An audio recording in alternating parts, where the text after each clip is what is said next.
মেদিনীপুর জেলায় এক নাবালিকাকে যৌন হেনস্থার অভিযোগ। নাবালিকা তমলুক হসপিটালে চিকিৎসাধীন। কলকাতা থেকে সমরেশ রায় ও শম্পা দাসের পাঠানো ভিডিও চিত্রে কণ্ঠে আমি নুসরাত সুলতানা। আজ 8ই এপ্রিল মঙ্গলবার পূর্ব মেদিনীপুর জেলায় এক নাবালিকাকে যৌন হেনস্থার অভিযোগ ওঠে। নাবালিকাকে গুরুতর অবস্থায় তমলুক ত্রাম্যলিপ্ত মেডিকেল কলেজে ভর্তি করা হয়।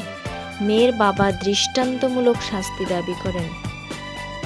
জানা যায়, পূর্ব মেদিনীপুর জেলার কোলাঘাটের রাইন গ্রামের এক নাবালিকা মেয়েকে যৌন হেনস্থা করে তার মলদ্বারে কাঁটা চামচ ঢুকিয়ে দেওয়ার অভিযোগ উঠল পাশের গ্রামের এক যুবকের বিরুদ্ধে। পরিবার সূত্রে জানা যায়, তারা যখন কাজে বেরিয়েছিলেন ঠিক সেই সময়ই ওই অভিযুক্ত যুবক তার নাবালিকা মেয়েকে বাড়িতে একা পেয়ে তার বাড়িতে ঢুকে ধারালো অস্ত্র দেখিয়ে তাকে যৌন হেনস্থা করে। তারপর নাবালিকার মলদ্বারে নৃশংসভাবে ভাঙা চামচ ঢুকিয়ে দেয়। পরিবার সূত্রে আরও জানা যায়, তার বড় মেয়ের সাথে অভিযুক্ত যুবকের প্রেমের সম্পর্ক ছিল। এরপর গুরুতর অবস্থায় মেয়েটিকে তমলুক জেলা হাসপাতালে ভর্তি করা হয়। অভিযুক্ত যুবকের বিরুদ্ধে কোলাঘাট থানায় অভিযোগ দায়ের করেন মেয়েটির বাবা। অভিযুক্ত ছেলেটির কঠোর শাস্তির দাবি করেন তিনি। এ ঘটায় আতঙ্কিত হয়ে পড়ে মেয়েটি এবং প্রথমে মেয়ে বাইরে খেলতে গেছিলো। খেলা থেকে এসে ও উপরে গিয়ে লাইটটা অন করার পর আর নিচে নেমে আসেনি। ও সেই দিন আর কিছু বলেনি। তারপরের দিন যন্ত্রণা হতে আমরা হসপিটালে নিয়ে এলাম।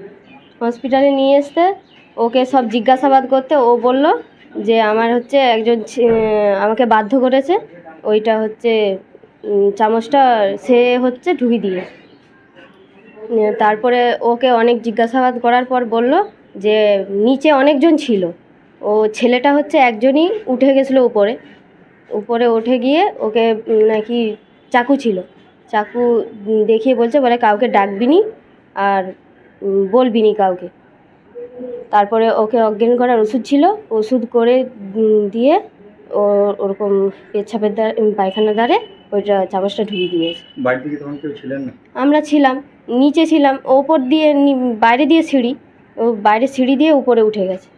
মেয়ে একাই ছিল। কাউকে সন্দেহ করছেন? মানে কারা করেছে সন্দেহ তো মেয়ে বলছে আমি দেখেছি মুখ। এই ধরনের ঘটনা কেন ঘটালো কি মনে করছেন? তার দিদির সঙ্গে প্রেম ছিল। তার দিদিকে যত না খুঁজে পাই, ওই জন্যে ওর বোনকে করছে। তার দিদি মামা ঘরে আছে। থানায় কি অভিযোগ করেছেন? থানায় তো আজকে অভিযোগ এর জন্য জানানো হয়েছে। সবাই আছে। কাকিমা হন, কি চাইছেন এই ঘটনার? আমরা তো কিছু বুঝেই উঠতে পারছি না, কি মেয়ে কি বলছে, থানার লোক কি বলবে।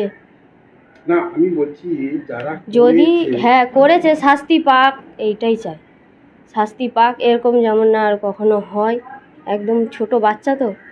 এখন কোথায় ভর্তি আছে, কি অবস্থায় আছে? তমলুক হাসপাতালে ভর্তি আছে। অবস্থায় ভালো আছে, এখন ওটি করা হয়েছে। কিন্তু যেভাবেই ঘটনা ঘটালো, বড়সড় তো দুর্ঘটনা ঘটতে পারতো, অন্য কিছু হতে পারতো। কতটা আতঙ্কের মধ্যে রয়েছে?